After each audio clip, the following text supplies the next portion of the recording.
Hello, and welcome to our Tuesday night council meeting. We are going to be kicking off with a workshop here talking about Public Works winter operations. If you three could please introduce yourself and then please continue. Great. Hi, I'm Mary Ann Bruncheck, the Public Works Director for the city, and I have two of my team members with me. Megan Bates is the Deputy Director of Operations, so she's in charge of all operations. And Reggie Poussat, who is the king of our operations manager, and he will be giving us most of the information today. So we wanted to give you a broad overview, just not of all the details like we did last year, because we know you guys are very familiar with what we do for operations. But just a reminder again that predicting snowstorms is an art and a science. We have a ton of details that we look at for weather reporting, and Reggie will get into some of the details of the new tools that you have funded for us. But it's also the time of day. What day is it? Is it in the middle of a Sunday? Is it in the middle of the night? Heather would love it to be between 7 and 3, but that never happens, right? So it is interesting and hard, but we do it. We've done it for a long time. It's just trying to explain it to the public. So we hope to do that a little bit today. Our main goal is to keep the streets and the sidewalks safe for travel. Again, we never purposely cover in anybody's driveway. We get a lot of those complaints. We don't do that. And just looking at the efficiency. So today I have Megan talking a little bit about our relationship and conversations with the downtown businesses and improved communications with businesses. But also programs that we have for residents, and being able to manage their own home operations, their mini public works in their own yard. And then Reggie will talk a little bit about the details around a couple new things that we have going on for making our operations more efficient, more effective. And may get into the weeds, but that's what we wanted to just explain that so that the public knows what we're doing with these new changes. So again, I will talk very little tonight, so I'll pass it on to Megan. I'm going to grab this. Good evening. I'm going to start this evening, as Marianne had said, to talk about a little bit of the programs that we have for our residents in our downtown. So I'll start with how we provide sand to our residents. We do that two different ways. We have a Sand for Senior programs that we've been running since 2019. These are for our seniors 65 years and older that live in 3-unit owner-occupied or less. And they can get a 5-gallon bucket of sand, which weighs about 50 pounds, delivered to their door.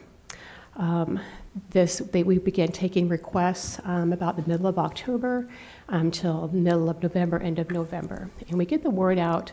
We form a team from MIS. They create the poster. We revise it from year to year. We work with the community relations coordinator and the director for marketing and communications to get the word out using various avenues. And then, of course, we have our public works crews deliver the sand to the doors. The residents can give the bucket back that they had the previous year, or they can keep it. We get the buckets from Sam's Italians. They've donated probably about 1,000 buckets to date for that program, so we really greatly appreciate that. The other way that we provide sand is at our operations center, which is located at 195 River Road. It's only during our regular operating hours, Monday through Friday, from 7 a.m. to 3 p.m., where residents can go and they can get 2 buckets of sand per storm. Another item that I want to bring up, or another program I want to bring up this evening. One quick question, if I may. So any resident can go. There's not an age restriction to Correct. Go get sand. That's correct. Okay. The only restriction is Monday through Friday from 7 a.m. to 3 p.m. So that's for our residents only. It's not for commercial use. Okay, thank you. You're welcome. So the other program I wanted to bring up this evening is our snow removal program. It is something that we do when it is not snowing. It's when we go in and we remove the snow that's been plowed off of our streets and sidewalks. So what we do is we form what's called a blitz. It's a team of individuals that we have come in for 12-hour shifts. They work in the evening hours.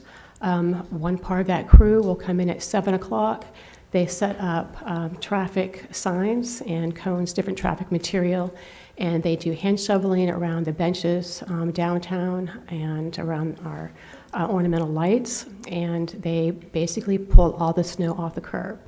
And then at 9 o'clock, we have another part of that crew come in with a loader and a very large blower. Our larger equipment comes out. They're usually 10-wheelers and tractor-trailer trucks that run right alongside that blower, and that blower blows the snow right into the truck, and they travel back and forth to our snow dump, also at the Operations Center, 195 River Road. So that's our snow removal program. We do the snow removal at particular times and particular places. So it's before the accumulation of the snow gets dangerous for our vehicle and pedestrian traffic. So we pay particular attention to the weather and the height of the snow that's out there. Let me see. Then Reggie and I met with the Downtown Lewiston Association last Thursday. And interestingly enough, we learned that the way we were moving snow on Lewiston Street was really creating some significant hardships for them on Friday and Saturday evenings. So we would generally hit Lisbon Street from Ash to Main first around between 7 and 9 p.m. And they said if you could just start there at 11 p.m., that would help us out a lot. So what we'll do is in the future, when we're doing snow removal, we will do that area at 11 p.m. So we can do other areas in the downtown and then just hit that area last. So some of the general areas that we do snow removal are Lisbon Street from Adams Avenue to Main Street. On Main Street, we would remove snow from around Central Maine Medical Center to Longley Bridge and then Middle Street. Now, depending on our winter, we might expand that, but those are our general areas that we remove snow. Another thing we talked about was improved communication. So when we start talking about parking bans, whether it be for snow removal or for snow plowing, they would just like to know as soon as possible. So the marketing and communications director, Angie Amoris, she's our point of contact for that. So we'll be communicating that to her. And then she has a notify me to the Lisbon Street outreach group. The last thing that we talked about was the importance of sidewalk winter maintenance, especially for the parking garage, the Centralville parking garage and the Oak Street parking garage to Lisbon Street. So we're gonna pay particular attention to those areas and make sure we do a decent job on those. So now I'm going to go ahead and pass it on to Reggie. Again, he's our Highway Operations Manager. He'll be speaking about various technologies that we're going to be implementing this winter. I'd like to first introduce myself. My name is Reggie Poussard. I've been with City of Lewiston Public Works since 1998. 25 years ago when I started my career, I started as a highway laborer. I've since worked my way up through the ranks in the field to my current role as Highway Operations Manager. In my current role as Highway Operations Manager, my supervisors have given my team and I the ability to explore new technologies in the field to improve services. I want to present to you tonight what's new this winter. This new technology that Lewiston Public Works has implemented will improve operations and allow Public Works to efficiently deal with fluctuating weather conditions. Number one, weather cameras. Public Works has implemented 2 nowcasting weather forecast cameras. These cameras monitor road conditions and look for incoming weather in our southern and western borders of the city, 24 hours a day, 365 days a year. Supervisors now have site-specific weather information at their fingertips with live forecasted pavement temperatures. These forecasts include road grit assessments, images on demand, and city staff can now set up custom weather alerts to detect snow, freezing rain, and black ice situations. This will improve responsiveness, especially with unexpected fast-moving storms and refreezing type situations. Having the ability to look at pavement temperature forecasts will allow supervisors to optimize de-icing strategies and conserve salt usage. Number 2 is salt brine. Public Works has recently opened a new salt brine manufacturing facility at 195 River Road, the Operations Center. This process has been 2 years in the making to make this idea into a reality. With the help of multiple Public Works divisions needed to complete the installation, it is now fully operational. Liquid salt brine is manufactured by dissolving rock salt with tap water to a precise salinity of 23.3% salt with 76.7% water. 1 ton of rock salt can make 1,000 gallons of salt brine depending on the salt quality. And our system can produce 6,000 gallons an hour to meet demand. In a salt brine solution with a salinity of 23.3%, the salt becomes suspended in the water. This lowers the freeze point of the solution to minus 6 degrees Fahrenheit, and gives ordinary rock salt an effective melting range down to 15 degrees. When ordinary dry rock salt is placed onto a roadway, it cannot melt snow and ice until it first dissolves into a liquid. And this liquid is called salt brine. When dry salt is placed on the road, it typically takes 45 minutes to begin melting. By spraying liquid brine solution onto the dry salt, as the salt exits the truck onto the roadway, it begins melting snow and ice immediately.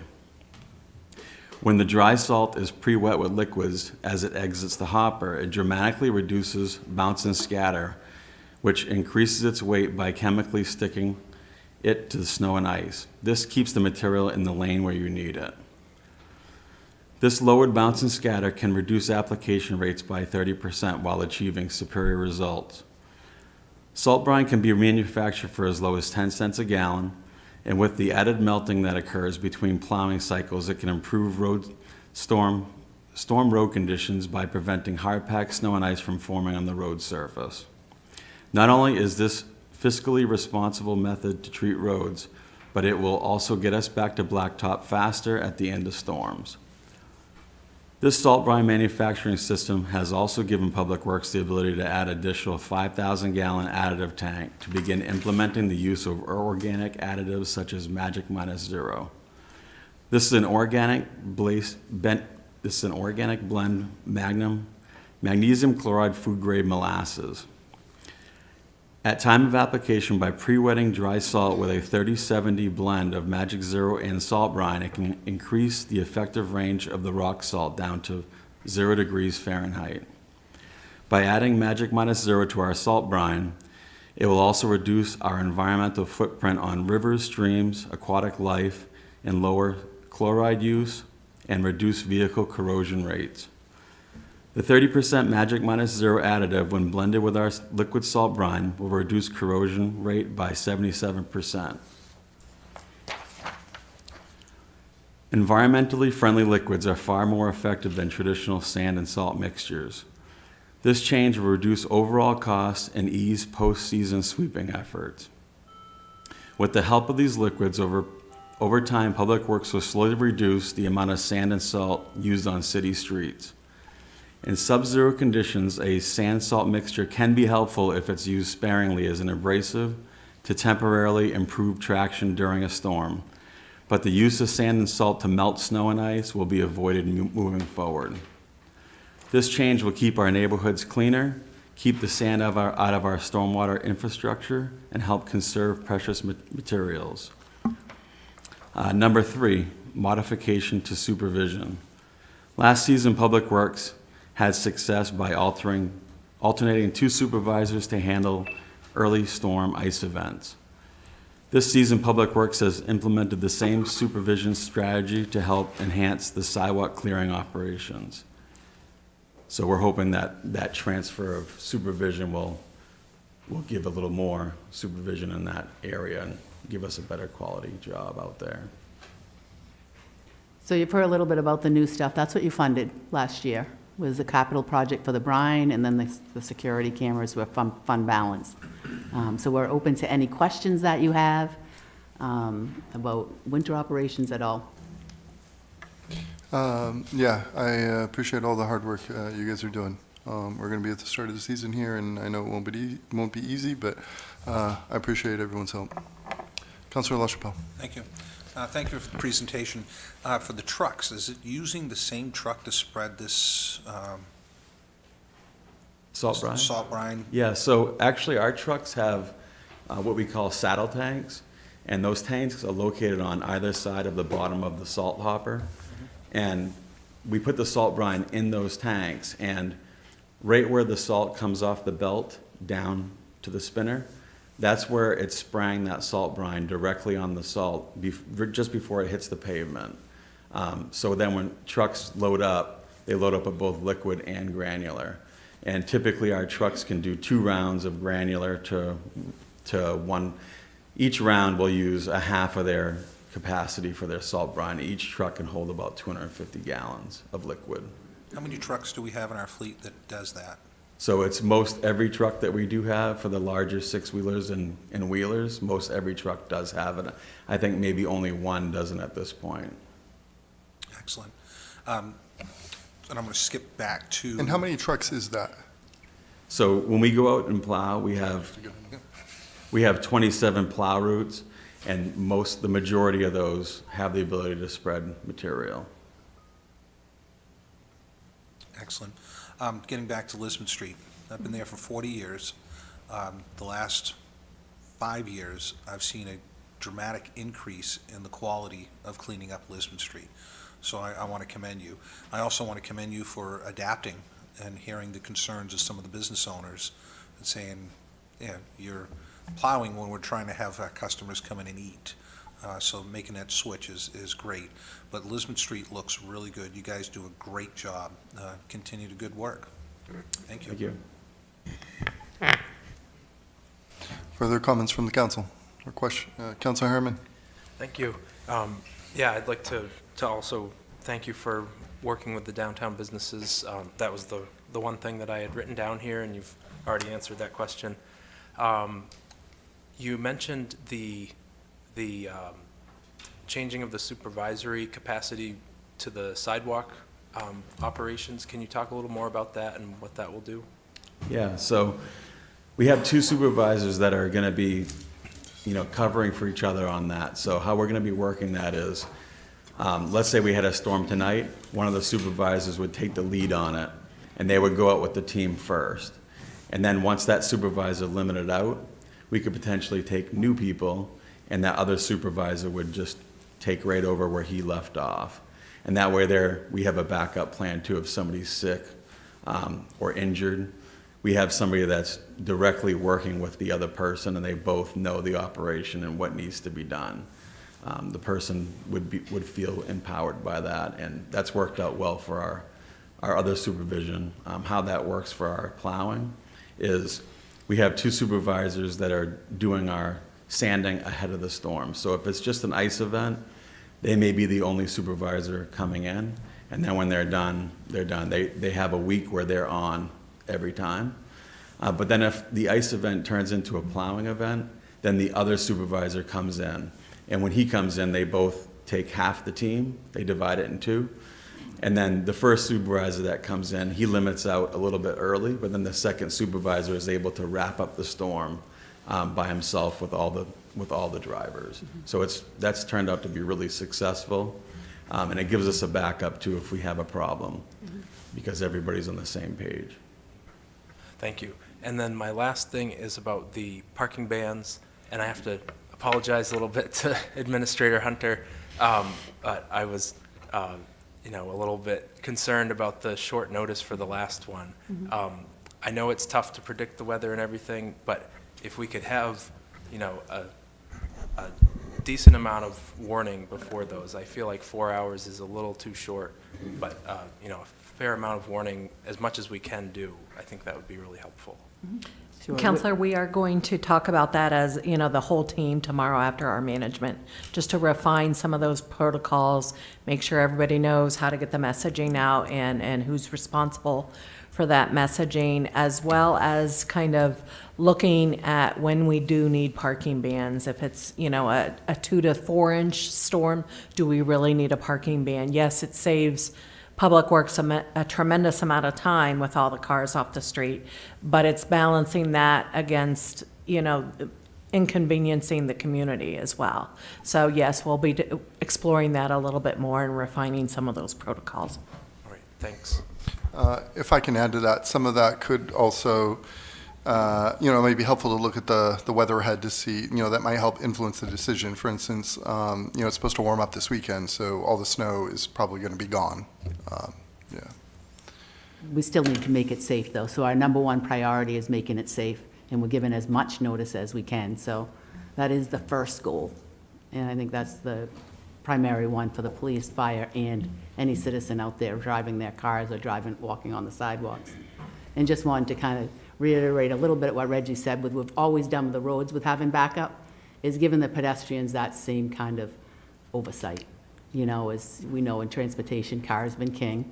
So we are really continuously transforming what we do and how we do that. So it's just another example of that. Point well taken, thank you. Councilor Pease. Thank you, Mr. Mayor. Are we still flashing the lights on the tower here? Yes, we are. Back, man. I didn't notice it last time, that's why I was just curious, because that's a good indicator for a lot of people. It just happened, oh my God, look, there's a parking ban tonight. You know, gives them the heads up. So, yeah, good, I'm glad we're still doing it. Thank you. Sure. I know that we've done a lot with communication on getting the word out, and, you know, always can continue to do better with that. But this whole paper is a list of what we do for outreach. You know, from the Notify Me, which is available to everyone. We want to make people aware of that. It's right on the homepage. You scroll down to the bottom, and you can get notified for a number of different things, one of them being transportation or emergency alerts. So that's helpful. And we also have, you know, even just a message sign sometimes helps people, reminders. So the flashing light is one of probably 60 things that we do to notify people. The multiple languages is what we did a couple years ago, so the website's set up for that. And the, you know, the marketing and communications team is critical to be working with us. We work with the school departments too. I mean, there's a few of us on the phone at 5 o'clock in the morning when storms are happening, to what's the schools doing, what is PD got going on, what is the Public Works, who's key, obviously, in operations, and administration. So it is a team effort. We don't always get it right, but I was really glad to see the snow when we had the notice, and there was a little bit of disconnect with it starting at 6 or 9. That was a blip on our side, so it was the 9 o'clock start time. So we're trying to work out some of those pieces, and, you know, we got parking garages working well now, so no way to go but up, I guess, right? Councilor Pease, did you have something else? Yeah, just one question. Is there any way we could put that in the paper, all those, the list of contacts, how they can find out? Possible. So everybody would know what's going on all the time. They could take that section out, hang on to it, so if there's a storm, they know what to check. We can definitely check into that. Yep, we can reach out to the newspaper and see if they're willing to publish that for us. Okay, thank you. Councilor Scott. So first off, thank you very much. This great presentation, and I appreciate the fact that you reached out to so many businesses and some of the things you're doing. It sounds like a very well-oiled machine at this point, and so I really appreciate that. My question is there a chance for using some of that salt brine on the sidewalks? And do we have a machine for that? Because some of our sidewalks, after they get plowed, it's wonderful that we're plowing, but it can get and it's almost impossible to walk on them. Yeah, so that is part of the plan. Obviously, this is ground zero to be able to use this product. And now that we have the ability to make it, now we're going to be able to try all kinds of things to benefit people, pedestrians especially. So we're getting some new trucks, hopefully in the future, that are going to have the ability to refill smaller units. So we could go out with liquid applications and maybe pre-treat before the storm and do some de-icing once you have a light snow layer on the sidewalk as well. But you got to have a way to reload those smaller tanks. So by having, we'll say, a one-ton pickup with a smaller unit, it'll have a 300-foot hose reel on it, and you could spray downstairs like at Dufresne Plaza.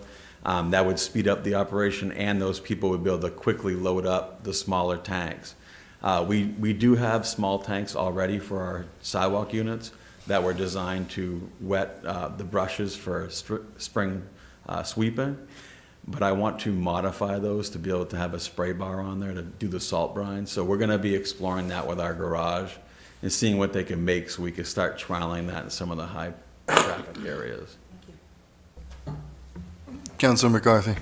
Thank you, Mr. Mayor. I also want to commend you for the presentation and the job you're doing and the effort made to improve the cities year in, year out.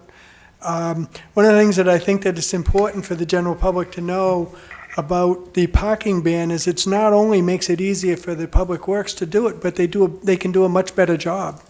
Instead of plowing around vehicles and leaving, snow in the road and stuff, they can clean it right back to the edge of the road, and it makes it much safer and much easier for everybody involved. So it's not just an ease thing.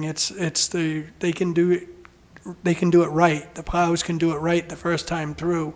And I think that's important for people to understand that it's not just, oh, well, we want to make it easier for the plows, so we're going to ban everything from the street. There's more to it than just that, and I think it's important for the general public to understand that.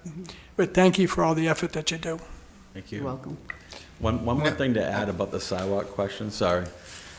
We're gonna be exploring the option of making enhanced salt as well. So with this Magic Minus Zero product, it's a molasses-based product, and what we could do is we could take 7 gallons of this product straight and blend that with a front-end loader on the floor inside the shed, and we can equally coat all that salt with that material. So 7 gallons will make 1 ton of enhanced salt. And then we can run that in our sidewalk plows, and it'll make that material much more effective in colder temperatures. So we won't be going out there and just sprinkling sand on top of 2 inches of ice. It hopefully will get it back down to blacktop by using these different materials. So I just wanted to say also that this is our probably last workshop with this council, and that we appreciate in Public Works the support that we've gotten from you as well. There's a lot of work that's been done while you've been sitting behind that desk, so we thank you for that. Thank you. Further questions? Thank you all so much, and tell your department thank you for us. Thank you. We're going to start the meeting as close to 7 as we possibly can.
Hello, welcome to our Tuesday night council meeting. And if I can put you on the spot, Madam Clerk, if you can lead us in the pledge. We now have Lewiston leads. Does anyone else have one? Thank you. Good evening. May I have Lucy Bisson come to the front, please?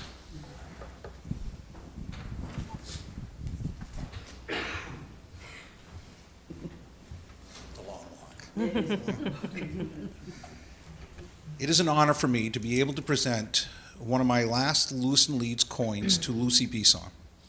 Lucy was born and raised in Lewiston. She raised her family in Lewiston and opened her business in Lewiston. One could say she's attached to the city. She has dedicated much of her life to the city and its causes. She has served on the board of directors of Androscoggin Historical Society for 7 years, the Sexual Assault Crisis Center for 5 years, and donated a lot of time to Seniors Plus. Lucy also served as an election worker, ward clerk, then warden for about 30 years.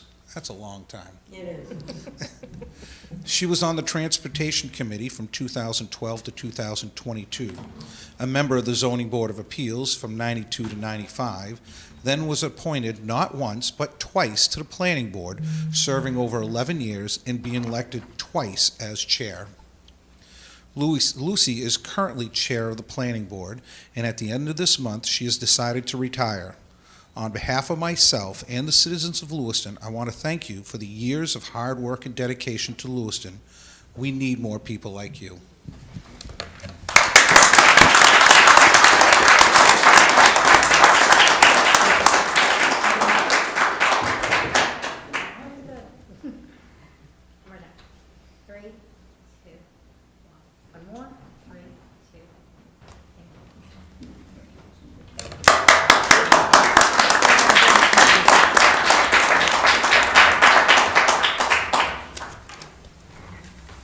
Madam Clerk, any other Lewiston leads? Madam Clerk, I believe we're ready to begin. Yes, the acceptance of the minutes of the November 21st, 2023 meeting. The roll call, too. Oh, I apologize. All roll call votes for this meeting will begin with the Council of Ward 2. May I have a motion for the minutes? So moved. Councilor Jelinas, seconded by Councilor Pease. Madam Clerk, please call the vote. Councilor from Ward 2, Yes. Ward 3, Yes. Ward 4, Yes. Ward 5, Yes. Ward 6, Yes. Ward 7, Yes. Ward 1. Yes. Motion passed by a vote of 7 to 0. Thank you.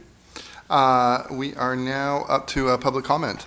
Any member of the public may make comments regarding issues pertaining to Lewiston City Government. This period is reserved for non-agenda items. Public comment is also allowed during individual agenda items. Public comment is limited to 3 minutes per person. Please state your name for the record and please indicate if you are a Lewiston resident. Because this is the business meeting of the City Council, all questions should be directed to the mayor, who will ask staff to follow up at a future time. It is illegal for the City Council to allow comments related to personnel matters. All personnel complaints should be made directly to the City Administration Office. Yes, anyone who would like to make public comment, please step up to the podium.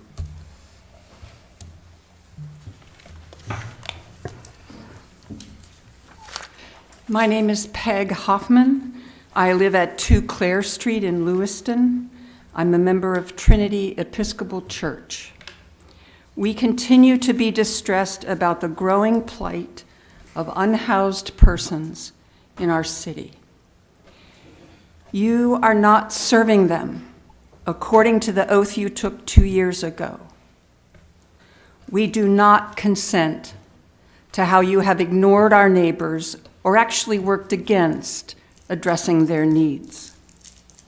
We lift up the imperative of our Christian faith and the imperatives of our sisters and brothers who are Jewish or Muslim to care for those who are vulnerable and at risk in our community.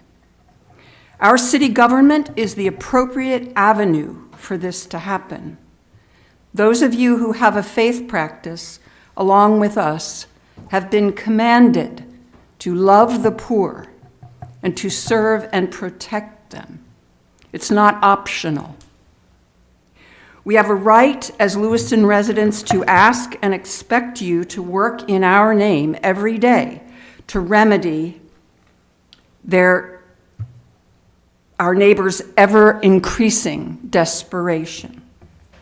Tell us what directives you will give to the city administrator to find the resources needed to keep our neighbors safe. What pressures will you put on our state government to respond to their needs? This is a profound watershed moment for our community. Do we want to do what is right and good in this moment? Yes, it will be expensive to do what is right and good. Maine spends $240 million in its Department of Corrections every year. Surely you can demand a commensurate investment in what is absolutely a public safety issue. There are millions of state dollars available to help our unhoused neighbors if you have the will and the moral commitment to secure them. You have 8 substantive recommendations of what will help from the Mayor's Task Force on Homelessness in Lewiston. Please do something.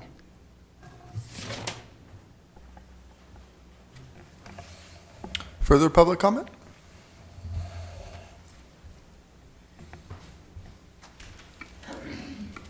My name is Debbie Gendron Tibbetts, and I live in Lewiston. This is my first time speaking, so please bear with me. It's an emotional subject.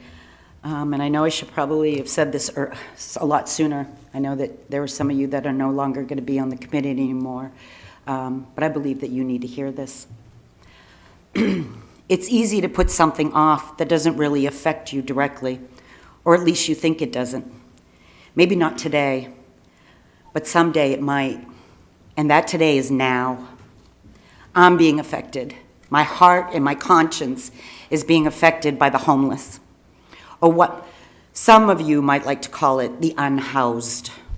To me, that is just a cleaner word, political correctness, to clean things up. But it's high time we stop with the politics and call it what it is, the sad word, homeless. Because they're not going away. In fact, the community is growing.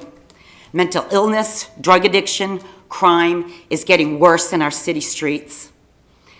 Now I want to talk about procrastination, because that's where we're at right now, and it needs to stop. This committee that's sitting here right now needs to be accountable for procrastinating, for not getting done what needs to be done, just because of the unpleasant word, homelessness, or because some can't pass their party lines of Democrat versus Republican.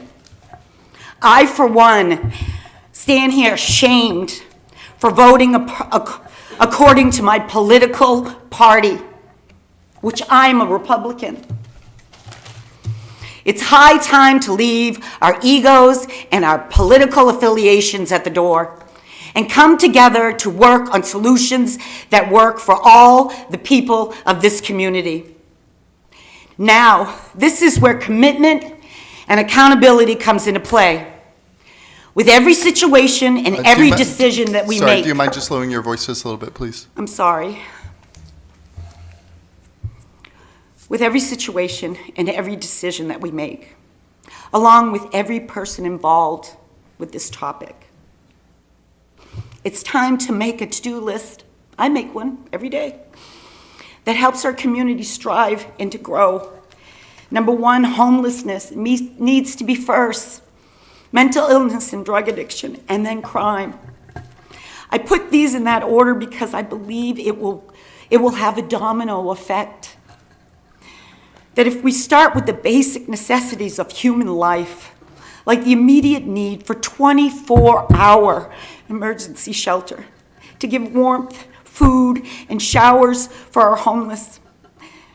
And that gives you the opportunity to set up the resources and the programs that are needed We're at time, if you can I'm sorry, wrap it in up said here. facilities and begin the daunting task of rehabilitation, and that in return will help the crime in our streets. I'm not in any way saying that the homeless are the criminals, because in fact, it's the opposite in some cases. The homeless are being forgotten and disregarded. They are being abused. Their things are being stolen and taken away. They're being beaten, and some are being raped. This is a crime against humanity. Now, I know this sounds like it's an easy fix, and I know that it's not, but we must start somewhere, and it starts with commitment and accountability. And for you, the city, we need to provide the basics, such as 24-hour shelter, clothing, food, and rehabilitation. And for the ones that are in need, the ones that receive this, they need to commit and take responsibility for themselves. That's time, thank you. If there's more to say, I invite you to send it to public comments at lewistonmaine.gov. Thank you. I don't have much more to say. Would you respectfully let me finish? If you can wrap it up in a few seconds, then please. You can lead a horse to water, but you can't make him drink.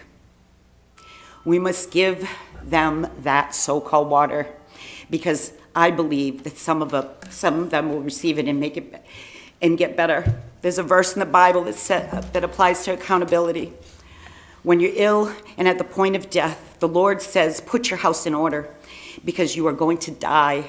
You will not recover. I look at it as some kind of responsibility for the situations that people are in. Cry out to the Lord, even to the people around you, but you first need to accept and commit to doing the hard work. The Lord said to the paralyzed man, he said, rise up, pick up your bed and go home. We need to help them rise. We need to provide them with the basic human needs. I'm going to end it here. There's a lot I said, but I'm going to end it with this. Let's just not be known as a democratic state, because that's where Maine is, okay? We need to boldly cross those political barriers and come together. You need to leave your political affiliations at the door along with your egos, and we need to do what is right for the rest of our community. Thank you. Thank you. Further public comment? Matt Roy, Ward 6. At the last meeting, under new business, Mr. Mayor, Councilor Pease grossly misrepresented the county charter, the county budget process, and the budget committee. As anyone who served on an elected position knows, quorum is a simple majority of the board, not the 11 that Councilor Pease referenced. The 11 votes he's referencing is in regard to rejecting and modifying the commissioner's proposed budget to the committee. And also based on the charter, his idea that he was voting, I don't see how this works. City Council has no purview over the budget committee members and their attendance. And as some of you know, I was a county commissioner for the District 3, which is basically Ward 6, parts of Ward 4, and then the towns of Greene and Durham. There's always vacancies on the budget committee for whatever reason. People get elected, in the spring through the caucus process that's in the county charter. And again, I guess the audacity of Councilor Pease's ideas would only affect, even if he could do what he proposed at the end of the last council meeting 2 weeks ago, it would only affect 4 of the 14 members. Because District 3 always, even though the county charter says at least one, because how the caucus system works for municipal officials, the towns of Greene and Durham will always outvote, well, in this last election, the vote of Councilor Clement. Mayor Kerr was in the same position when he was council president, and mayor in this process. That municipal official that's in District 3 in Lewiston will always be outvoted, which That leads me to the lack of transparency apparently now on that agenda item. You can go back to 2021 in years. That item was always any new business, counselors or others. See, I could let somebody else speak tonight, but, the mayor thought it wise, not to let me speak on a issue, well, on an agenda item that's traditionally been open to others, not just counselors and city administration. Thank you. Further public comment? Public comment is now closed. Madam Clerk, I understand we have a consent agenda.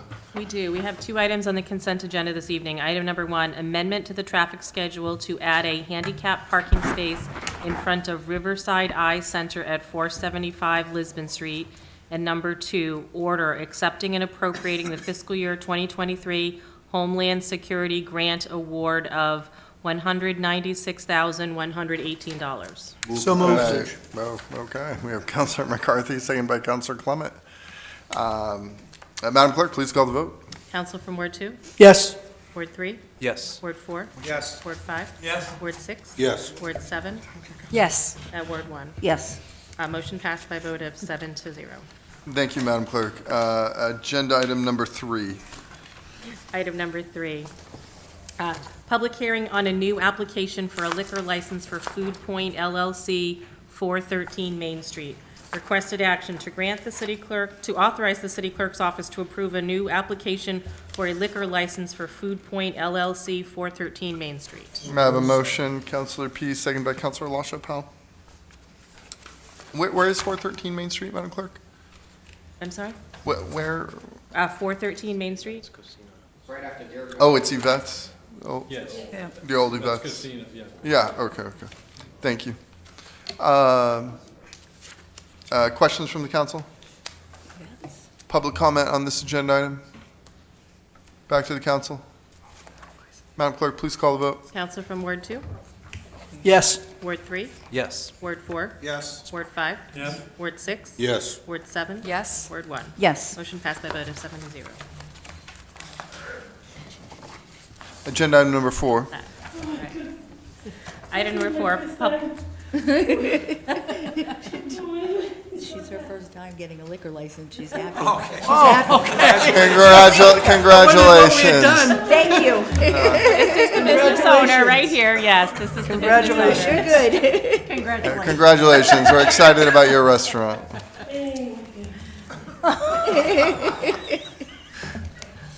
First time I've seen that reaction.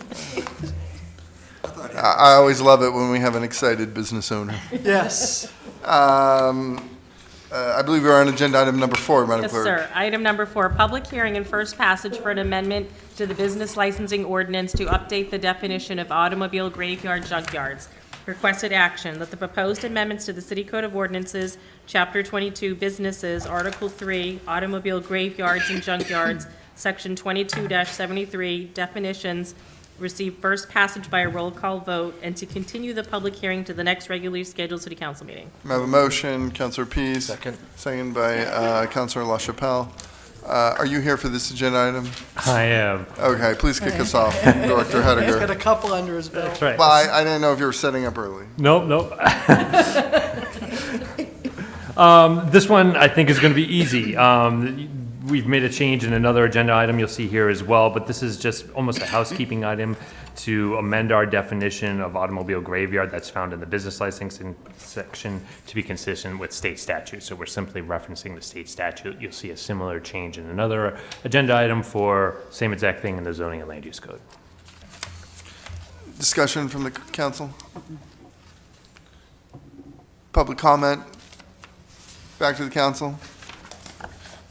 Madam Clerk, please call the vote. Council from Ward 2, Yes. Ward 3, Yes. Ward 4, Yes. Ward 5. Ward 6. Yes. Ward 7. Yes. Ward 1. Yes. Motion passed by a vote of 7-0. Thank you, Madam Clerk. Agenda item number 5. Item number 5, public hearing and first passage for an amendment to the zoning and land use code, Article 2, definitions, to add a definition for affordable housing and to update the definition for automobile graveyards. Requested action, that the proposed amendments to Appendix A of the Code of Ordinances, zoning and land use code, Article 2, definitions, receive first passage by a roll call vote, and to continue the public hearing to the next regularly scheduled city council meeting. May I have a motion, please? Counselor P, second by Counselor LaChapelle. Director Hediger. Okay, so the easy part of this one is what I just referenced for the business licensing, Article 2, Section 2 of definitions. We're making the definition of automobile graveyard consistent with state statute. Then things get interesting. A lot of the amendments you're going to be considering tonight are related to LD 2003. That's the Housing Act that the statute passed, state passed. I don't know that there's a better way to do this, but a lot of these agenda items tonight are going to like overlap each other and relate to each other. So I can appreciate you guys might have a question on another agenda item as it relates to something that you're going to act upon right now.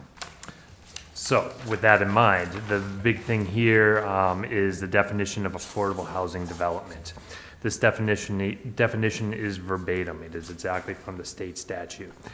This definition is necessary because you'll see in a future agenda item here, affordable housing developments are allowed to get a density bonus in growth districts. We'll talk about what those performance standards are. We'll talk about where those growth districts are. But for these purposes, this is the definition that applies to those other sections that you'll see this evening. Questions, comments from the council? Public comment for this agenda item. Back to the council. Anything further, Director? Madam Clerk, please call the vote. Counsel from Ward 2? Yes. Ward 3? Yes. Ward 4? Yes. Ward 5? Yes. Ward 6? Yes. Ward 7? Yes. Ward 1? Yes. Motion passed by a vote of 7-0. Item number 6. Item number 6, public hearing and first passage for an amendment to the zoning and land use code, Article 3, official map to add a growth area overlay district.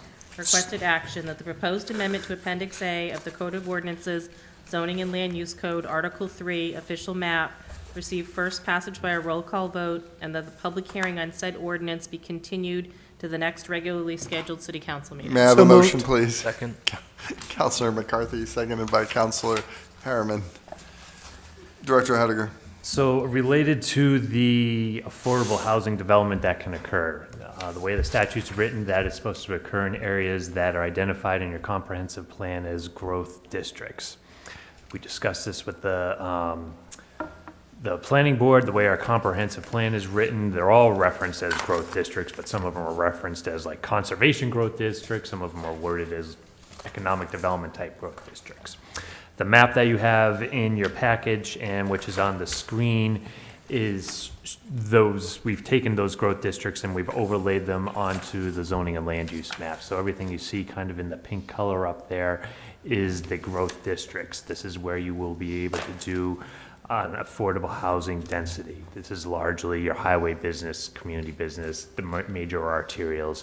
It does not go into suburbia. It does not go into the rural areas of Lewiston. We presented this to the the planning board last week, and you'll note on the screen and in your map, it's hard, unless you have it in color, this area here by Sunnyside Park, it's a yellow area. The planning board wanted to include all of the NCB districts south of Veterans Bridge up to the river. So that area in yellow wasn't identified as being in the growth district. The planning board decided to add that. I'm not sure how much will actually occur there because a large portion of it is Riverside Cemetery, but some of it may have some development potential. So that's what this section here is it's literally the amendment to the map to show those districts. So that way, when we're working with an applicant, we can say, great, are you in any of these districts? Great, you have these other options available to you for affordable housing density. Questions or comments from the council? Counselor Scott. Thank you. Again, what was their thoughts on putting that piece in? Because it is mostly, when you look at the map, and if you walk that area, you see that one street next to there, that's pretty much cemetery. Yeah, staff raised that point at the meeting. I think if there is a portion of the land there, actually, even now that I look at that, I think that part's Sunnyside Park, so the part below it, where I have the cursor right now, that's certainly developable, but that was already identified as being in the growth Great. district. Yes. There was some thought about this neighborhood up here along the railroad tracks. Maybe Yep. there could be some density there. Yeah, there could. Again, I don't know there's a lot of potential there. this piece of land up that the cemetery owns adjacent to Veterans Bridge. Yep. I'm not sure how you would get to it, but my understanding is that isn't necessarily approved for cemetery use there, so maybe down the road there could be some development potential on that The piece. stream that splits that off. Yeah, that's Yeah. exactly, that's the outlet of Jepson Brook in Right. that area too. So could you get to it? If you could, maybe there's some potential development activity there. Okay, I was just curious. Okay, thank you. Further comments or questions from the council? Public comment for this agenda item. Again, Matt Roy, Ward 3. All right, so I'm confused, because in the memo itself, it references a growth area overlay district. But Director Hediger, in his comments on this agenda items, said district. So is well, and if the salmon color is amended based on the comp plan, per the memo, planning board added this yellow, and without the yellow part, it's technically districts, correct? Director Hediger, can you please comment on that? It's not district specific. If you look on the map, and I'll zoom in on this area. Okay, right so, here, you can see Mr. Mayor, what- Executive. can I rephrase my question?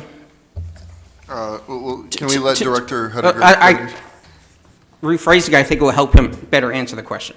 Please if- rephrase if I your may. question, Mr. All Roy. right, so, yeah, so we have different, under current city zoning, yes, there are multiple districts, as we can see here. But the overall, unless that yellow part is included, all these districts aren't contiguous to each other, correct?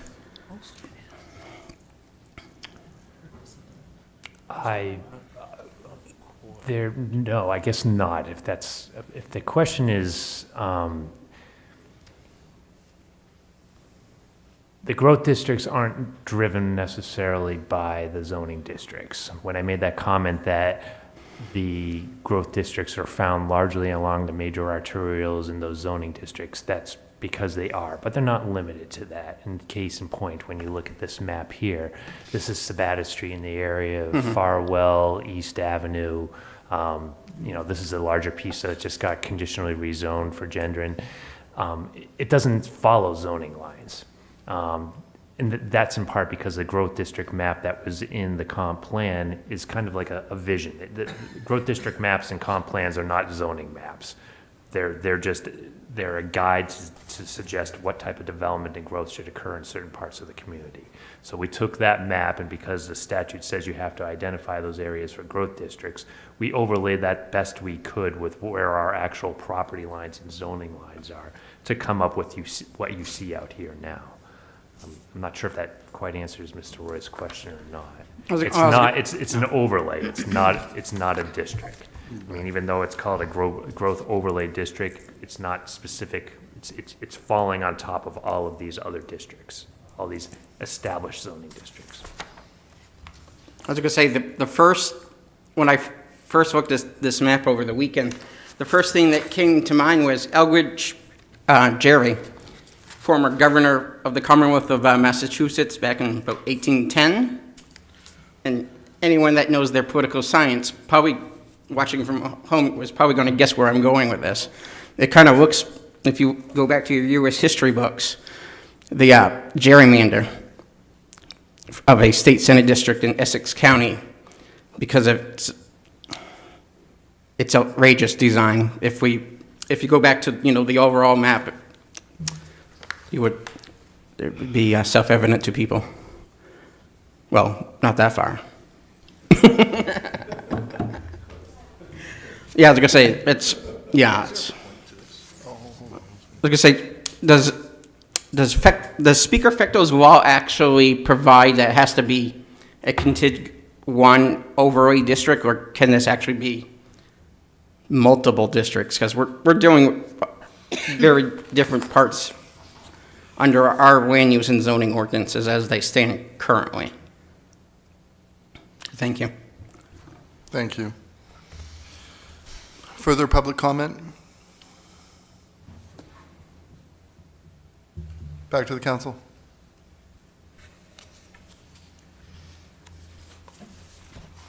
Madam Clerk, please call the vote. Counselor from Ward 2, Yes. Ward 3, Yes. Ward 4, Yes. Ward 5, Yes. Ward 6, Yes. Ward 7, Yes. Ward 1. Yes. Motion passed by a vote of 7-0. Agenda item number 7. Item number 7, public hearing and first passage for an amendment to the zoning and land use code, Article 4, establishment of districts to add the growth area overlay district. Requested action that the proposed amendment to Appendix A of the Code of Ordinances, zoning and land use code, Article 4, establishment of districts, receive first passage by a roll call vote, and to continue the public hearing to the next regularly scheduled city council meeting. May I have a motion, please? Councilor Pease, second by Councilor Harriman. Director Hediger.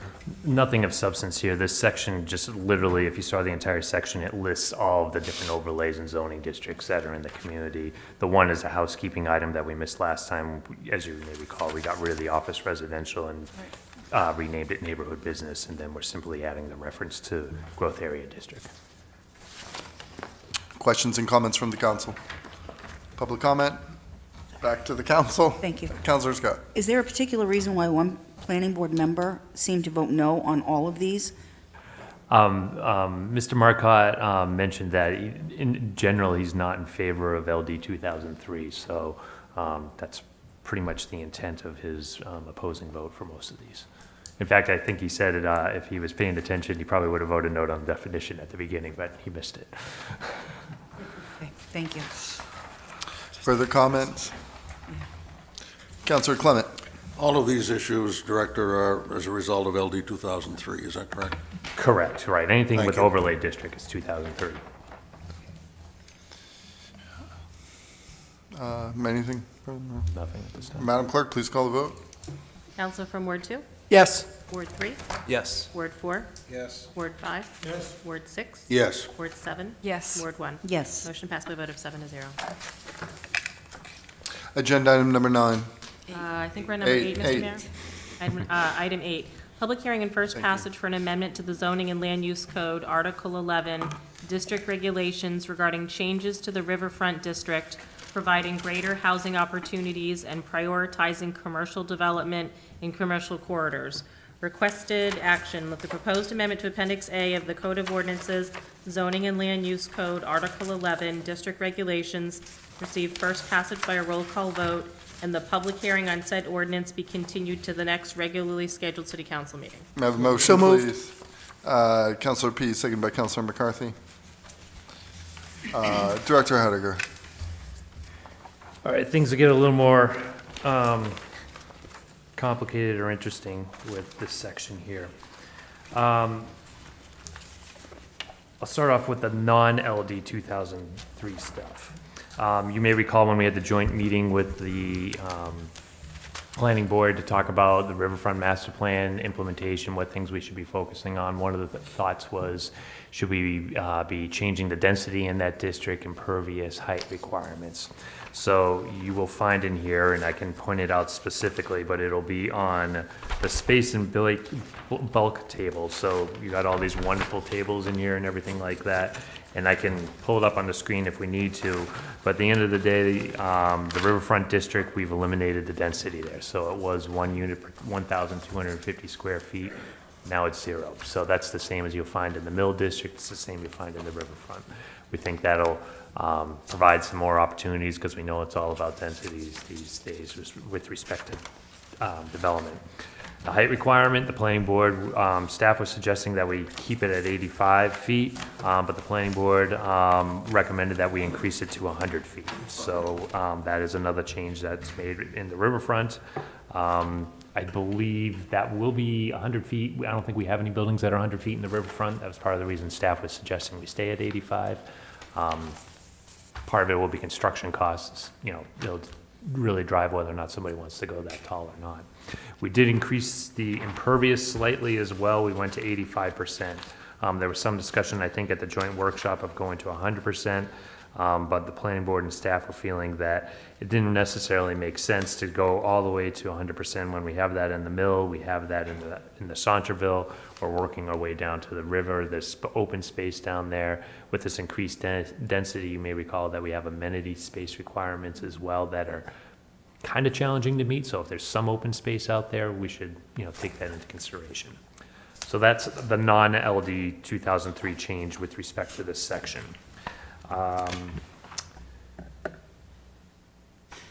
There's lots of little notes on these plans, right? Wherever you see a P or a C, you'll see these little notes, numbers, 2, 14, 37. Those all refer to land use notes at the end of these giant tables that have the specifications as to what needs to occur. There's reference as to when you need to, when you're eligible for the affordable housing density requirements. So we have a specific note next to that use. There's reference in there where we got rid of, quite frankly, we got rid of 2 whole columns on the space and bulk, the use chart, where it referenced groundwater conservation, no-name conservation, and mobile home overlay district. And we just put a note there now that says, note 28, go see this section where all those are, because this table is big and confusing as it is, right? So let's try to direct people to the actual page instead of having all these empty columns.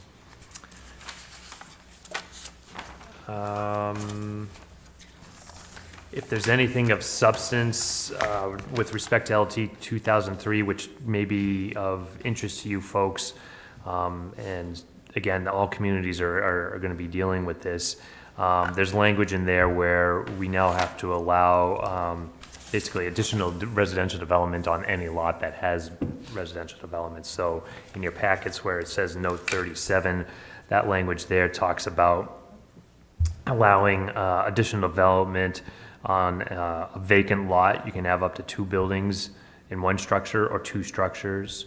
If you have an existing developed lot, you can add potentially another 2 units to that, so you could potentially have 3 units on your property. One of them could be attached, one of them could be detached, one of them could be separate. You still have to meet all the space and bulk standards, so it's not as though that you're living in an NCA neighborhood, you're on a 100 by 100 foot lot, and all of a sudden someone's going to throw 2 or 3 units on it. They might have that ability, but they have to meet setbacks, they have to meet lot size requirements. The only way you're going to see another unit just automatically be thrown on a property is accessory dwelling units, which you folks approved several months ago. And accessory dwelling units have they have to meet setbacks, but you don't need additional lot area. There's a square footage limitation. I think we put 900 square feet on the size of the ADU. And you still have to own the property. It can't be like an investment property at that point. So an ADU is certainly a more affordable option for most people instead of just going out and developing anywhere from 2 to 3 more dwellings on your property.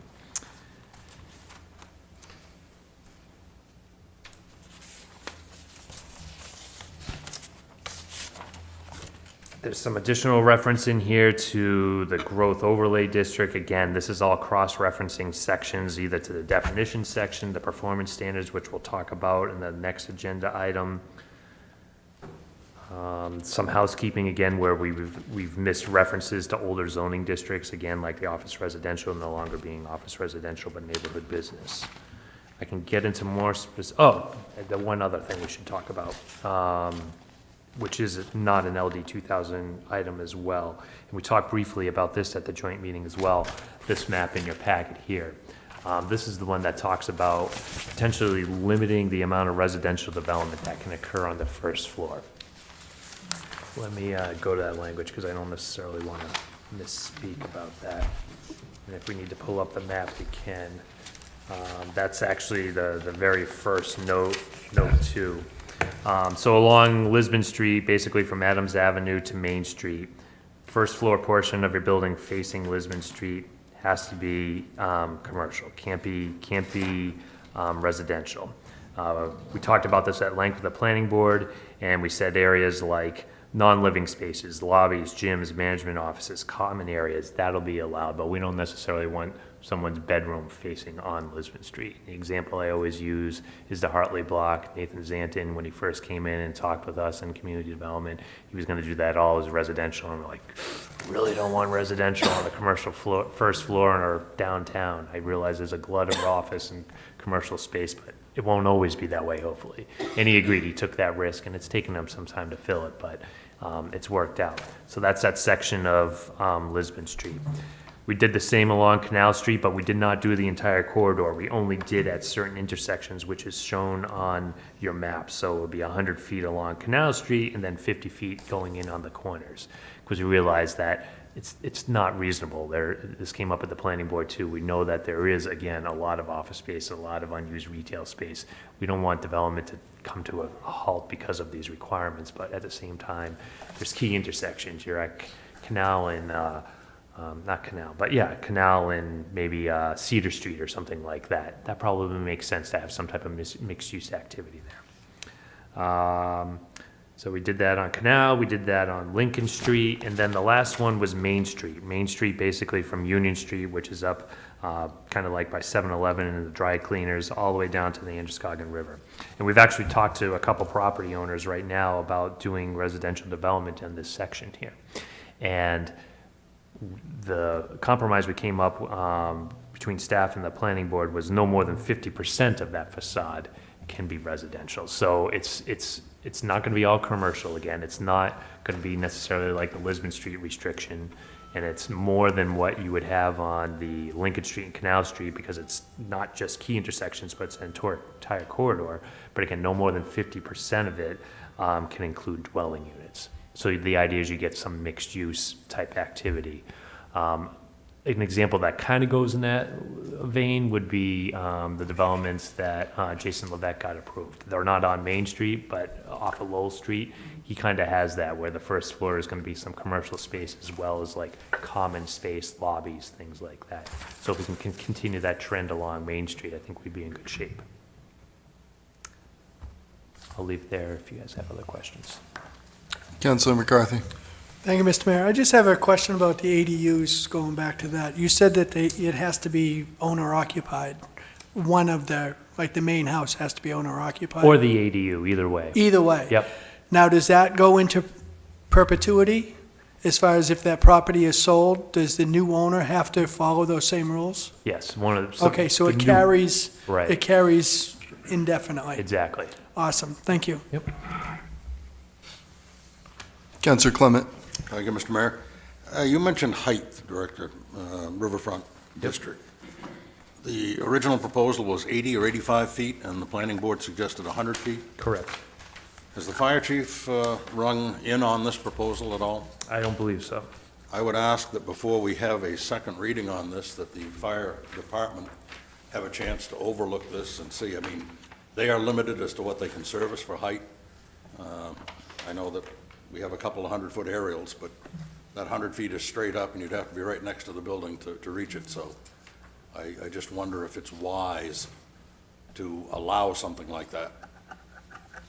I would like to hear from them before, and I'd be willing to make an amendment to this, that we go back to the 80 or 85 feet, whatever it was, on this reading, or we can do it at the second reading at our next meeting, either way. Whichever would be the best way to go about it. If I may, Councilor. You may. I think it's a great idea to check in with the fire department, but rather than make amendments, let's just hear back, and then based on their recommendations, we can talk about it at the second reading. Works for me. Thank you. Councilor LaChapelle. Thank you. Director Hediger, we started speaking about the open space. I believe we were talking about, like if somebody wanted to put some row houses down where the park is.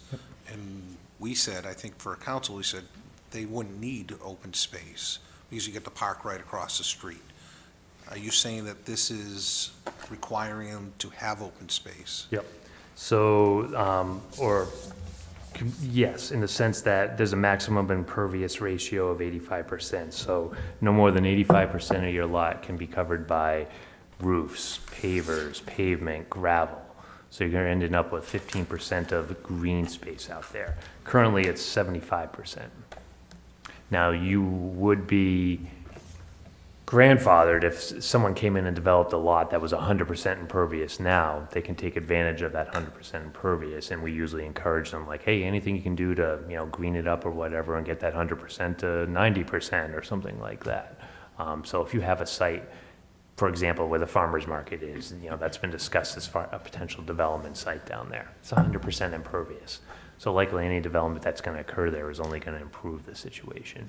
But if there is a raw piece of land down there that is loamed and seeded, say right adjacent to the farmer's market, that green space next to the House of Pizza, they would have to meet these ratio requirements. To your point about Samard Payne Park being right across the street, one thing that we have talked about the planning board with is the ability to waive these requirements based upon proximity to open space. And we don't necessarily have that type of language there yet. We've been talking about whether or not that should be something that can be considered. I would support it if there was a waiver condition on it. I think it's ridiculous right now not to allow them to go 100%. We're talking to LD 2003 to allow more building space, and now you're going to require them to have open space in this park across the street from them. So I would be definitely in favor if we could put some kind of wording in that to incorporate, to allow the planning board or the zoning board to make those changes, or to allow that to happen. What I can do for the next meeting as well, in addition to the height, let me take a better look at the amenity language too, that open space language, because there is some waiver language in there with respect to the board, but I'd have to look at it exactly to see what flexibility is there. I'm not sure if it's going to get you where you necessarily want to go, but I need to look at it more closely. Any other question with the accessory dwelling units that it's allowed throughout the city? Does that, what kind of an effect does that have on associations for a neighborhood that has an association? If the association says there's no accessory dwelling units and there's no extra building allowed, who supersedes? Does the state or the association? The association, that was actually with respect to all of this, whether it's the ADUs or the LD 2003 discussions we're having here, one of the items that came up of potential concern by housing advocates is whether or not they're going to see more covenants out there on subdivisions to potentially limit these housing opportunities to occur. So if your development does have a covenant in place that says no ADUs, or, hey, you can't do as a matter of right, put that second unit on your property, so be it. That's the covenant or the deed restriction on that property. Okay, thank you. Further comments? Madam Clerk, have we been to public comment for this? Not yet. Okay, thank you. Public comment for this agenda item. Back to the council. Madam Clerk, please call the vote. Counsel from Ward 2, Yes. Ward 3, Yes. Ward 4, Yes. Ward 5, Yes. Ward 6, Yes. Ward 7, Yes. Ward 1. Yes. Motion passed by a vote of 7-0. Now we're up to agenda item number 9. Item number 9, public hearing and first passage for an amendment to the zoning and land use code, Article 12, performance standards, to update zoning districts for sign and environmental standards, as well as adding affordable housing density to increase housing options. Requested action, that the proposed amendment to Appendix A of the Code of Ordinances, Zoning and Land Use Code, Article 12, performance standards, receive first passage by a roll call vote, and to continue the public hearing to the next regularly scheduled city council meeting. Have So a motion, moved. please. Councilor Juliana, seconded by Councilor Pease. Director Hediger. So again, a lot of housekeeping in here, the neighborhood business, office, residential, cleaning that up in a couple sections that we've missed in the past there. Nothing of consequence. What I think you folks will find interesting is the section 23, which is the affordable housing density, which ties to the growth district map and the overlay and the definition and all the other actions you just took. What this basically gets you down to is you can do 2.5 times the density that's currently allowed in that district if you meet the definition of affordable housing development and you're in that growth overlay district. So and it also further reduces the parking standards as well. So just as a couple examples to put it in perspective, right now, parking for dwelling units is 1.1 spaces per unit. Unless you're in the greater downtown area, then it's 0.75. If you do affordable housing development and you're in a growth overlay district, it goes to 0.6 spaces per unit. So you get more units, get fewer spaces. It's all steps taken to encourage development. From a density perspective, what does 2.5 times look like? This may or may not be helpful, but again, it's not driven specifically by the zones, but to our earlier conversation, but zones that are most likely to be impacted: highway business, community business, downtown residential, neighborhood business, UE. Those are zones that are in the growth overlay district.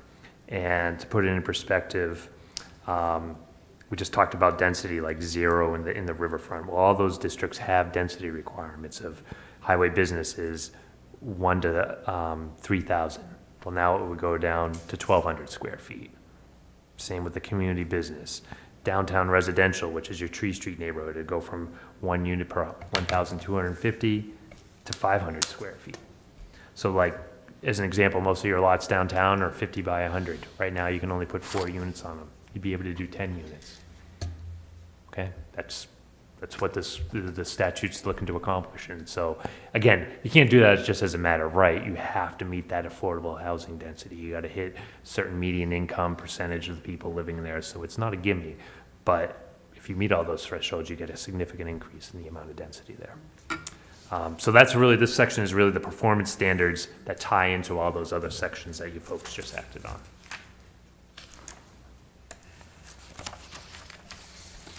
Questions and comments from the council? Public comment? Back to the council. Oh, wait. I guess you missed the standing order where I get to talk about anything I want.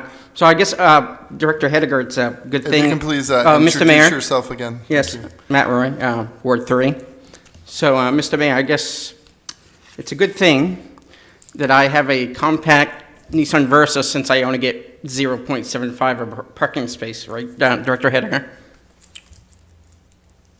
Remember, I live in Ward 3, 155 Wisdom Street, so given what the director mentioned before, good thing I have a compact car to fit into my 0.75 of a parking space. Of course, the great irony here, we could avoided LD 2003 altogether in the last 80 years, because in Canada and throughout, the United States, we've had this preoccupation basically for nearly the last 100 years about exclusionary zoning for low density, and by exclusionary I mean monopoly, because if you want to build anything else besides a low density single family home, good luck, based before LD 2003. As I say, just last week, Alexandria, Virginia, eliminated exclusionary zoning for single-family homes, which if every city did this, we would not have needed LD 2003, which goes nowhere near addressing that issue. Thank you. Further public comment? Back to the council. Anything further, Director? At this time? Madam Clerk, please call the vote. Counsel from Ward 2? Yes. Ward 3? Yes. Ward 4? Yes. Ward 5? Yes. Ward 6? Yes. Ward 7? Yes. Ward 1? Yes. Motion passed by a vote of 7-0. Item number 10. Item number 10, public hearing and first passage for an amendment to the zoning and land use code, Article 13, development review to update language from prior zoning district changes. Requested action that the proposed amendment to Appendix A of the Code of Ordinances, zoning and land use code, Article 13, development review, receive first passage by a roll call vote, and to continue the public hearing to the next regularly scheduled city council meeting. I have a motion, please. Councilor Pease, second by Councilor Harriman. Director Hediger. Again, just housekeeping, you folks work with us to eliminate the office service zone. That reference was made here, and now the OR is now the neighborhood business. Comments from the council? Public comment? Back to the council. Madam Clerk, please call the vote. Counsel from Ward 2? Yes. Ward 3? Yes. Ward 4? Yes. Ward 5? Yes. Ward 6? Yes. Ward 7? Yes. Ward 1? Yes. Motion passed by a vote of 7-0. Thank you. Thank you, Director. Thanks for all your hard work. Item number 11. Item number 11, public hearing and order approving consolidating of polling places for the presidential preference primary election to be held every 4 years in March. There are 2 items for requested action. The first item is to conduct a public hearing to receive citizen input and comments regarding the proposal to consolidate the city polling places for all future presidential preference primary elections. So moved. Councilor McCarthy, second by Councilor Pease. Discussion? Public comment? Matt Roy again, Ward 3.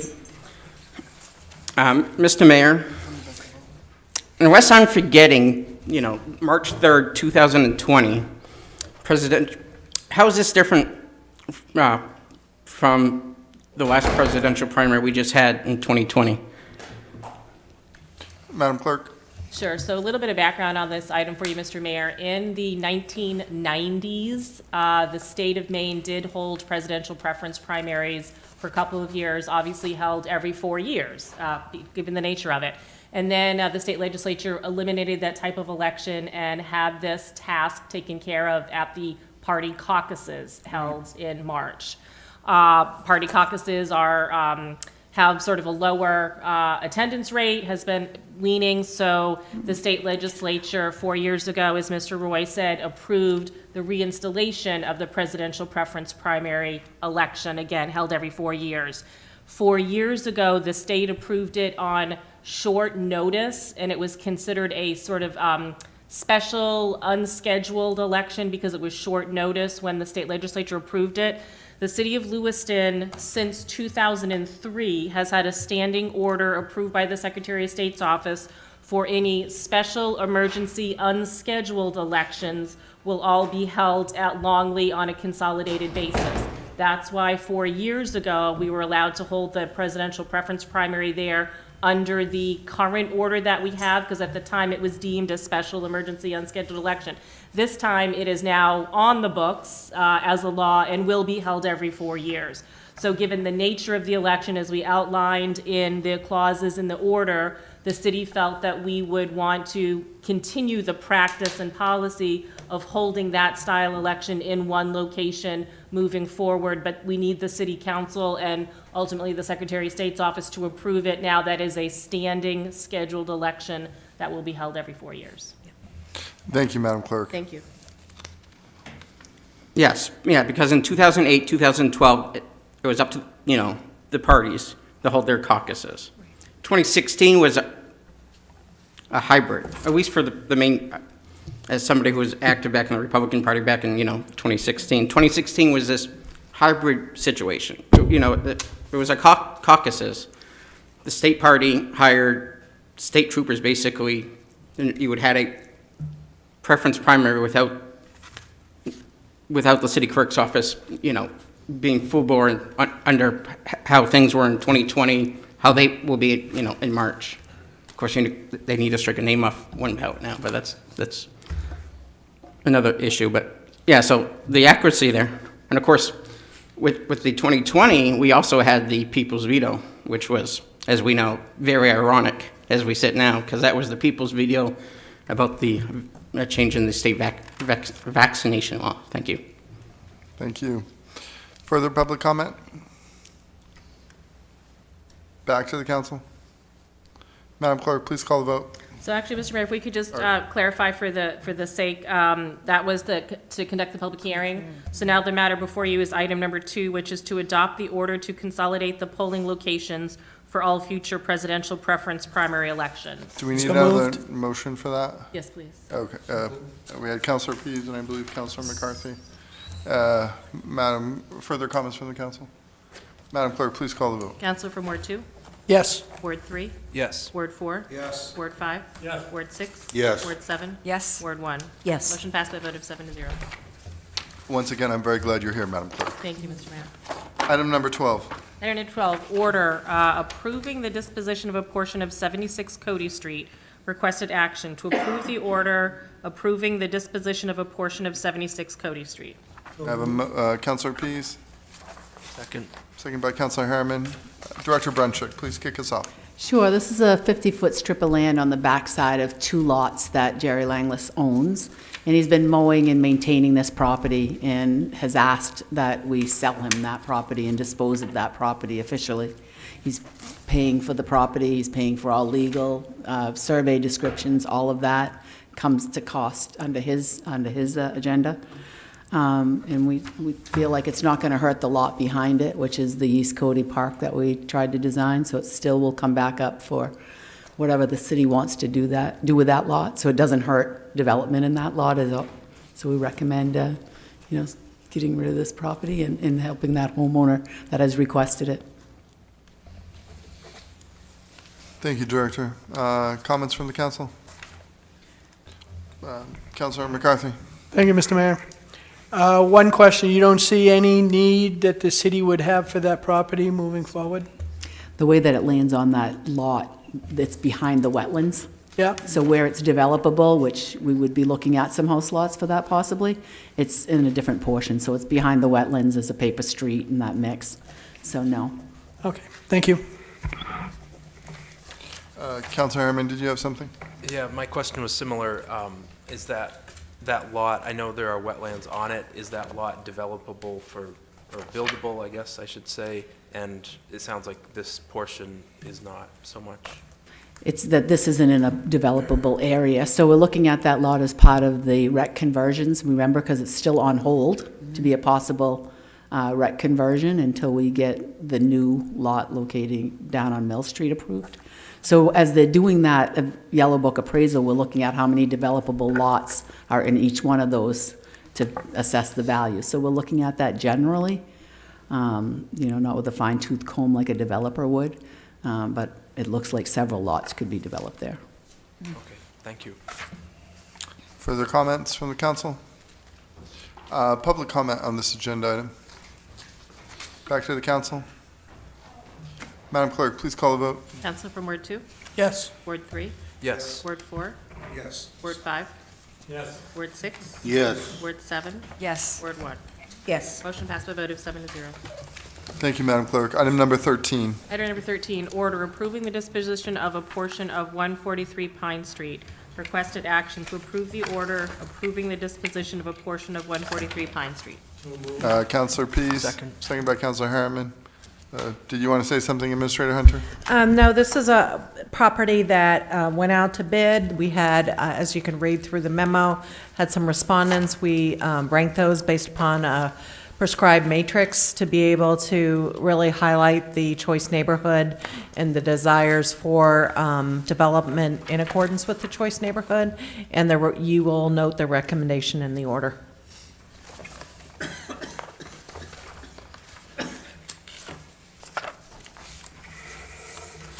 Comments from the council?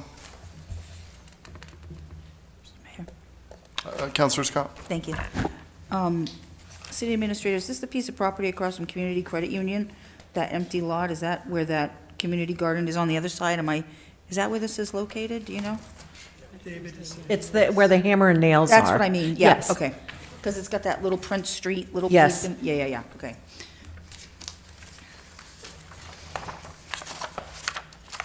Further comments? Public comment for this agenda item?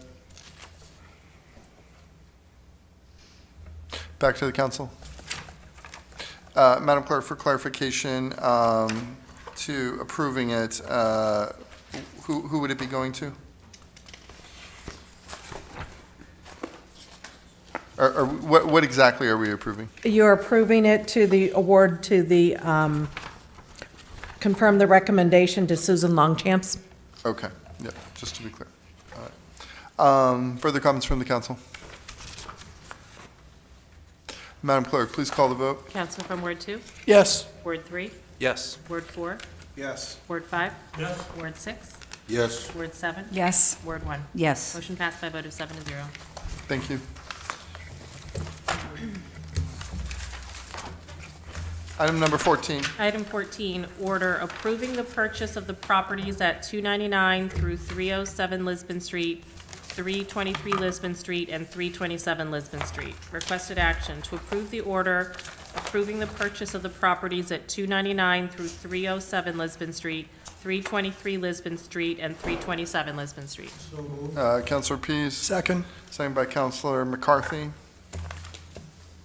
Certainly, Mr. Mayor. On these properties, when the city looked at selling these prior, under certain negotiations, it was discovered that when the tax foreclosure process went through, the parties of, not all parties of interest were notified.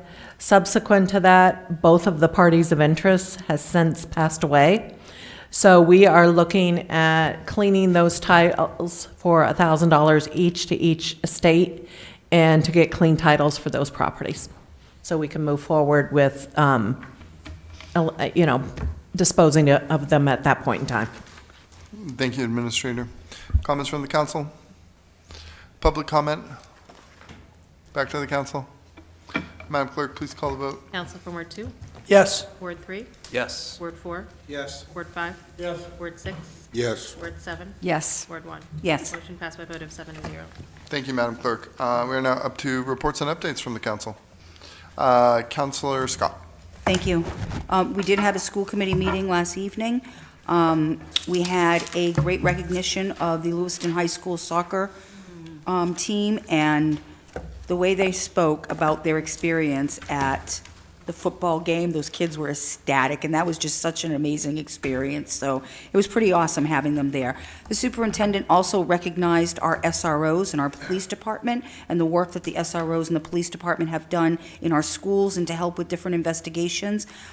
Chief St. Pierre was there, as well as several police officers. Jakes was there. I'm not sure if I think he's a sergeant at this point. There's two of them. It's Sergeant Jake, it's the older one, yeah. And then all of our SROs, and Ryan, that usually works downtown, but also works different, Gagnon, yeah. So that was a really nice recognition as well. And then the member Bowden and member Hurd had worked on a recognition for superintendent himself in all the work that he's done through this whole everything that's been happening and the work that had to be done with our students and the counseling that needed to be done. So we had a teacher that painted a wonderful picture of him with kids around him, and that was given to him last night, which was also really, really nice. We did have a discussion around the review and potential approval of LCIP funds for the camera and bathroom sensor projects, and I believe that's coming to you. I'm not sure if he wasn't sure if we were going to get it on the agenda for our next meeting here. because Yes, the it process- should be. Okay, so the process was the school committee voted for approval to do that, and it comes to us at our next meeting for approval as well for reallocation of those funds. And some of those funds were leftover funds from other LCIP projects, like McMahon parking lot, the Dingley ventilation, and the Lewiston Middle School electrical upgrades. So I appreciated that they're keeping that kind of track on it and using those funds that were additional to start working on some of these other stuff, especially the sensors in the bathrooms and the cameras that are much needed at Longley School and some of our other schools. Those sensors are to help with vaping and smoking in bathrooms.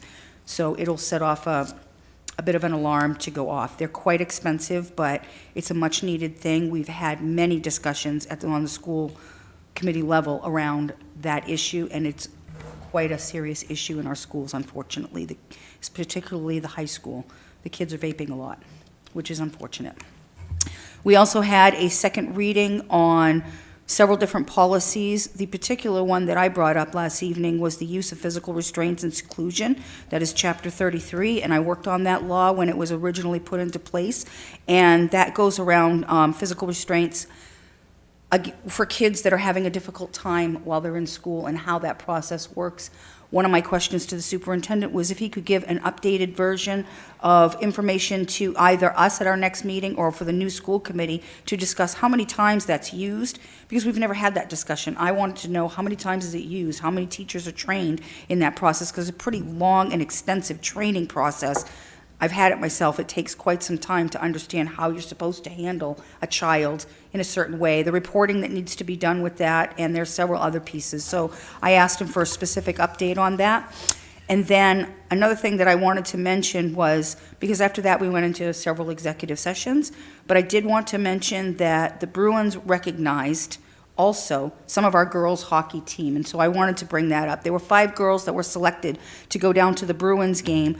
I believe it was Sunday night's game. I think it was Sunday night's game. And because the Bruins were recognizing several different types of hockey groups in the New England area, and they represented the women in hockey.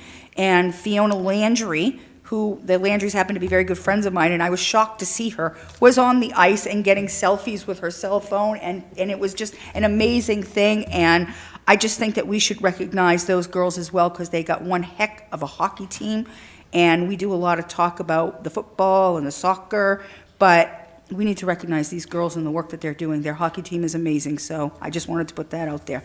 That's it, thank you.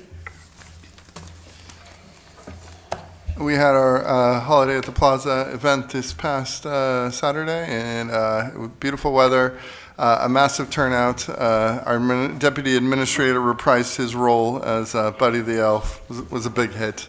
I dyed my hair. Yeah, fun was had by all. Further comments or further reports and updates from the council? Seeing none, we are now up to new business. Is there any? Councilor Harriman? Thank you. So I've got two things.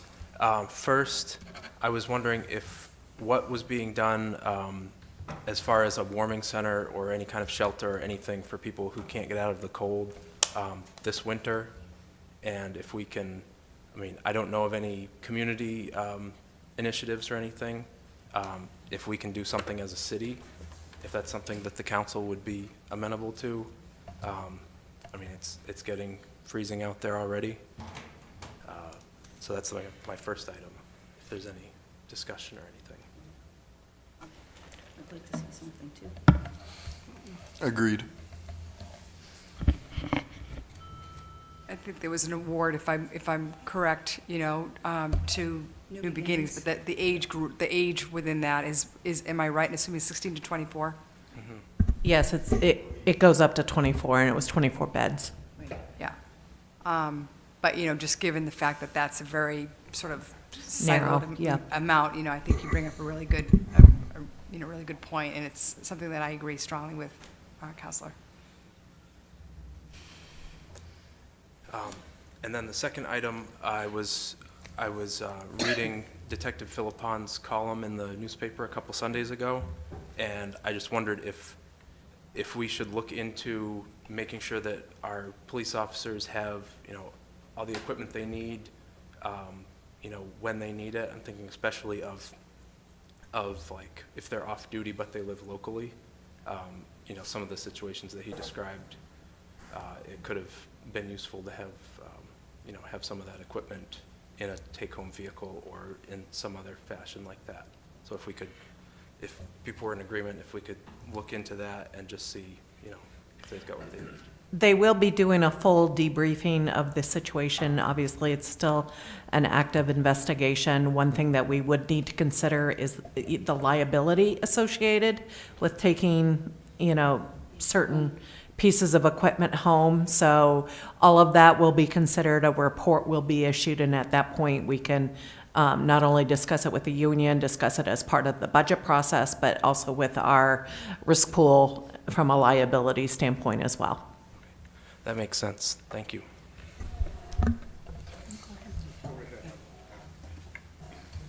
Councilor Scott? Thank you.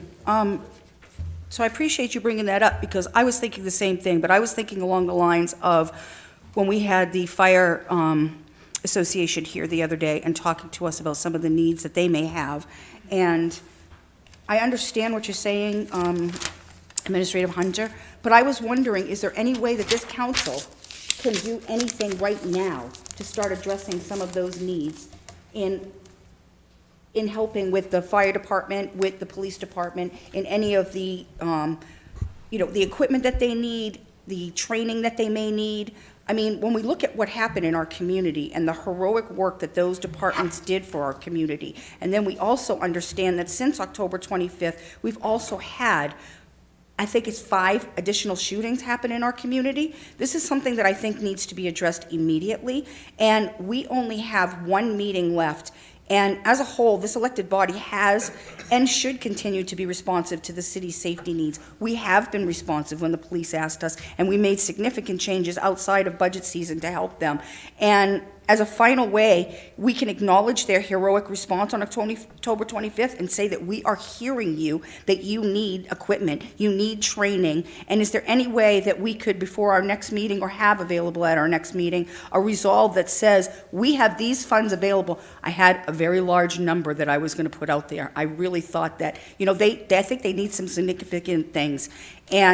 But I'd like to have that conversation with you, if there's anything that can be done with the amount of money that's been coming into our community, not the money that's associated for the businesses or the families, but there has been conversations from federal representatives and other conversations. Is there anything that we can do as a council, as our last thing going out, to give some money so they can start now before budget season happens? I think this is really important. One thing that we can do, and actually it's already in place, when we had the special meeting, and you authorized me to apply, accept, and appropriate any and all federal, state monies, that gives that latitude to not only accept the CRC shelter funding, but also look at Homeland Security and so forth for the vests for the firefighters as well as EMS. Those pieces are in the works right now. We are securing, which agency, whether it's going to be at the state or the federal level. I know Carlene Tremblay has been, working side by side with me on getting some of that funding and which area to go. As far as police and authorization for related to the letter in the newspaper, those elements, I would rather defer to both the police department and the bargaining unit and the outcome of the report at this time, because I don't want to put something in place and find out that it may not be the most appropriate thing in hindsight. With that being said, then, when we only have one more meeting left, I hope that as anything comes in, it doesn't have to wait till budget season. If our police department or our fire department identify that they need something sooner than that, I'm hoping that our new council is going to really stand behind that. We have serious safety issues in our community at this point, in my opinion. We have shootings still happening. There are things still happening that need to be addressed, and I would hope that we can support them 100% in every way for what they're doing for our community. Thank you. Yep. Councillor LaChapelle. Thank you, Mr. Mayor. In following up on Councillor Scott's comments, I believe Auburn Police Department was grossly understaffed with firearms, long guns. And my understanding that Auburn PD is just allowed their officers to purchase their own and carry their own long guns. I know Lewiston doesn't have that problem. They have sufficient supply. But it's something, a full review on all levels is definite. And you don't know what you don't know. Right. And I agree, and if there's a need, yes. If it's a health and safety issue, yes, no question about it. I would agree with you. Something else I would like to remind everybody, that Friday, the 8th, is the first day of Hanukkah, the Festival of Lights, which is a 2,000-year-old tradition, 8 days of celebration known for the rededication of the Second Temple in Jerusalem. We have a large Jewish population, and I just want to wish everybody happy Hanukkah, and this is the season. So, thank you. If I may just add something to that. Drive down Park Street right now with this snow before it melts, and the way that looks on the menorah and the tree is absolutely stunning. So I would encourage everybody to take a swing by. It's really nice. Yeah. Just drive safe. Of course. Councillor Jelinas. Thank you. I definitely agree with, some of the concerns that have been brought up, but I just want to circle back to Councilor Harriman's point. In recognizing there were funds available, application was made, an award was granted to New Beginnings, but there was others that were denied. And I'm just, again, just in week after week, we're hearing people come and speak, and we're seeing it, and we do need to do something. And I just don't know if there's another pot of money, Administrator, if there's something else that we can be looking at. I mean, I understand that was exhausted and has been, disseminated to the awardees, but is there another place, is there another thing that the city can be looking at that we might be able to consider moving forward? We continue to look for funding. You know, the funding is one piece of the puzzle. The other piece is location. Understand, yeah. And, you know, as we experienced with the CRC Center, we are limited on what is available, open and available from a life safety standpoint, you know, restrooms, those types of things. So that is another piece of the puzzle. The third piece is an organization to run it, because now that CCI is tied, is operating the CRC, you know, we have essentially maybe 2 organizations that are left that may be able to operate that or have the skill sets to operate that. So that's another thing that we're considering as well.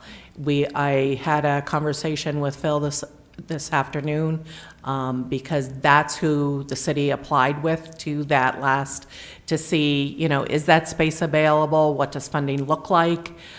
So he is supposed to get back to me on that as well. Okay, thank you. Just to point out, you mean Phil, the city administrator for Auburn? Correct, Right. sorry. So you're Thank having you. that conversation with Auburn, yeah, thank you. Further new business?